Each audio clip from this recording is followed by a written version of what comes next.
We're down at Draftline in Fuquay Brewery. If you haven't been there, come down to Fuquay.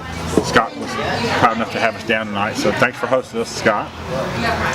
This is actually my first taste of the stout. I had the porter earlier, but I thought the porter was fantastic. Stout is excellent. Now I'm trying the stout. Sounds very good. Fuquay Arena is actually not even too far from Clayton. How far is that from Apex?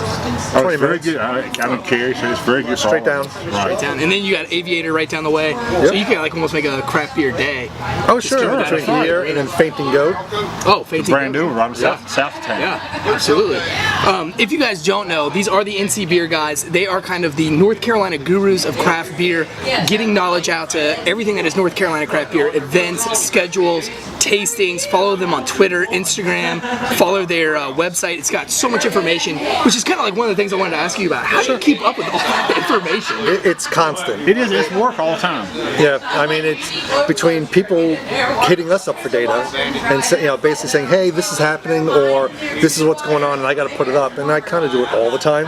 But we get emails. I troll Facebook. I troll Twitter to get the latest about events or any releases. I mean, now we'll post because a lot of breweries are putting out about releases, new beers coming out. People want to know about it. It's an event, so it always goes up, and it's just. But now that we have some presence in the market, of course, they send things to us. Yes. At first, it was a lot more of us searching things out and just finding content.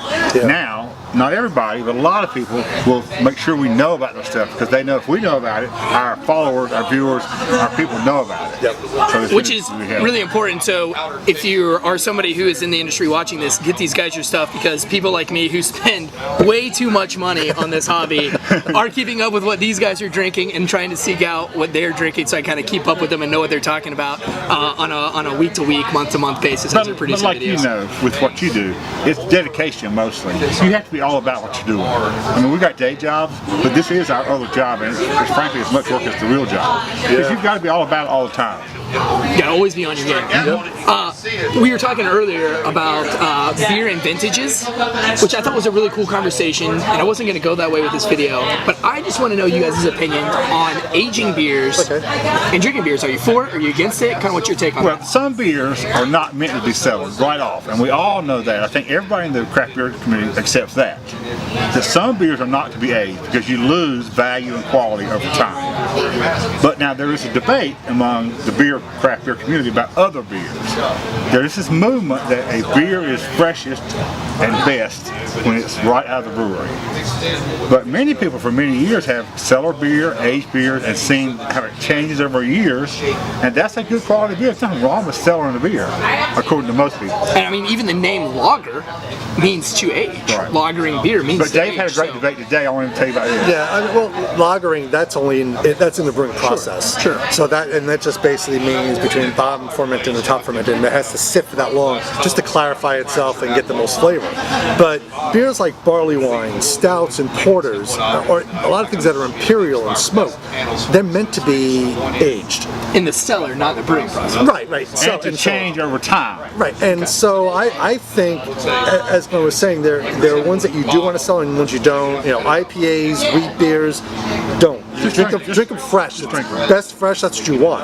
But the older ones, I want to know what it's like to have a barley wine, over like a span of 5 or 6 years and see how it changes. I mean, that's, if you can age wine, cheese, and other things, I think beer can hold itself up as long as the packaging was done right, because that can affect it also. I mean, you could be selling something 5 years and find out it was packaged wrong and it had air in it, or there's a leak, things like that will affect it. And you do run that risk with selling beer. The little imperfections in the packaging process show up later, but that doesn't mean you don't sell a beer for that reason. But the dynamic flavors you get from having a vertical of a beer over a period of time is amazing. Just to be able to taste, say, you go from 2003 to 2010 of one type of beer and see how it changed over time.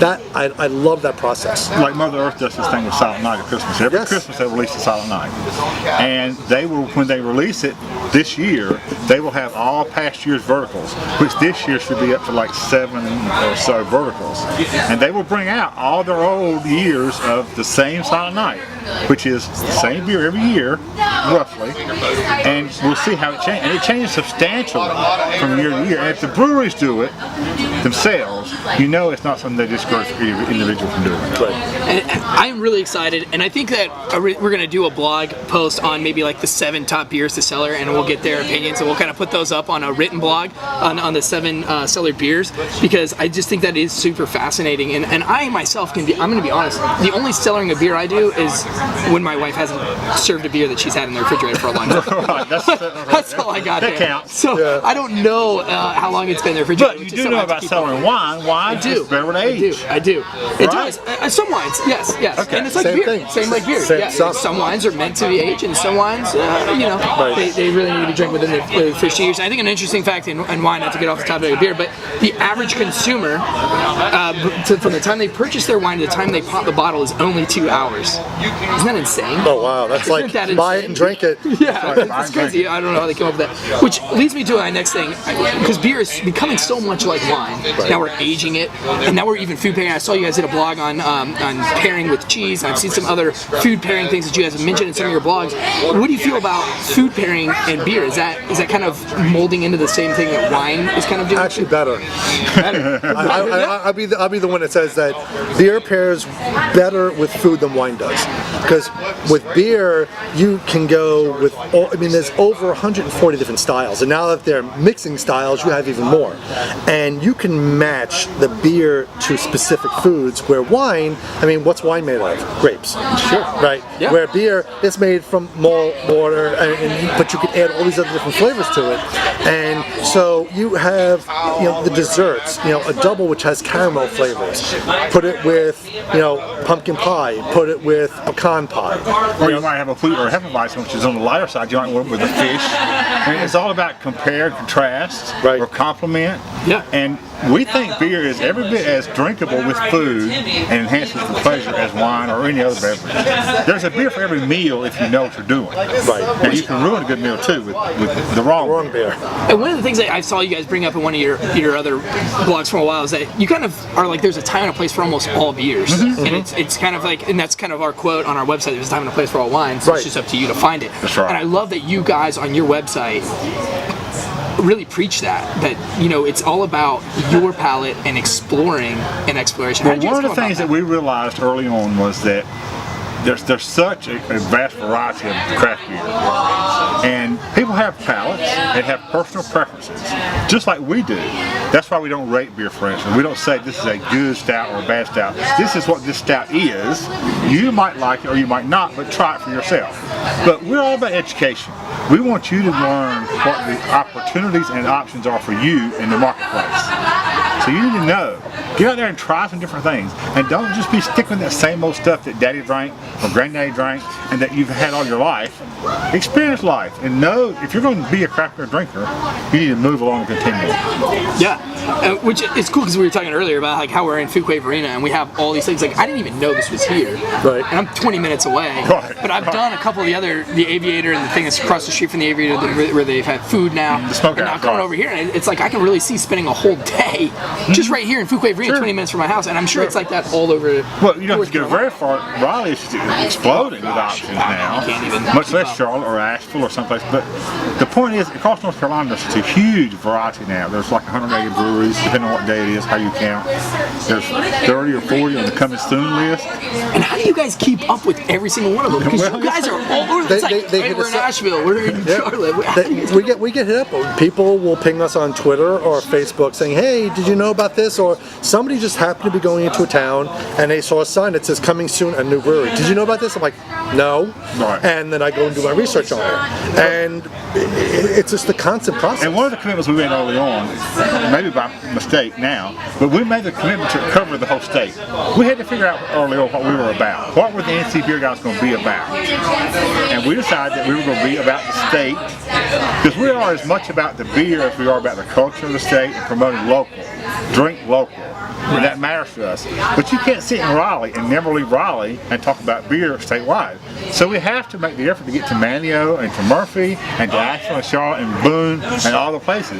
Now, a bird, it's a great burden to have. It's just a great thing to do. Yeah. But it is a little bit of an obligation too to get in there and cover what's happening. Because you can't cover beer from a distance. I love it. And I really enjoy you guys' website. I'm so thankful that you guys took the time to come out here. Oh, absolutely. And I think that's really cool about your website is that you guys are real people with real jobs. You're not snobs. You know, some people say that the craft beer scene. We're all about accessibility. We never intended from day one to talk down to anybody. Because everybody starts their craft beer journey in their own place. And they've got to grow and learn themselves what craft beer means to them. So we want to encourage them and educate them. And I like how the fact that you guys really reach out. I mean, every time I've reached out to you guys on Twitter or I've liked something on your Instagram or your Facebook, I know you guys are just now delving into Instagram and things like that, but I've been kind of fun. You guys are always so quick to just respond and say We feel thank that's you. important. People need to know. And that's so cool because it's like we have a relationship, but I've never even met you until tonight. But like I felt like I've known you guys just by following you on YouTube, on Facebook, on Instagram, on Twitter, and I think it's really cool, especially with you guys' generation. I mean, you're obviously not millennials. Oh, okay. Obviously not millennials, but you guys are right in the mix, reaching out to us on our own we platform. couldn't do what we do without social media. Yeah. Now, there's also, it's an obligation again because we have to be there. Our market demands it. Yeah. We couldn't do otherwise. Well, it's really excellent to meet with you guys. And if you had one thing to say to the people that are following us, besides go to your website and check them out, because you definitely should go to their website and you have to check them out. ncbeerguys.com. ncbeerguys.com. So much information. I don't know how they do it. It blows my mind every time I get on their website. But what would you tell to the craft beer generation in North Carolina watching about you guys? What is the one thing that you want them to know about you? About us? Yeah, about you guys. We believe in exploring. That we think that, as you said, the only way to learn and to grow with beer is to try it. If you don't try it, you don't know what you're missing.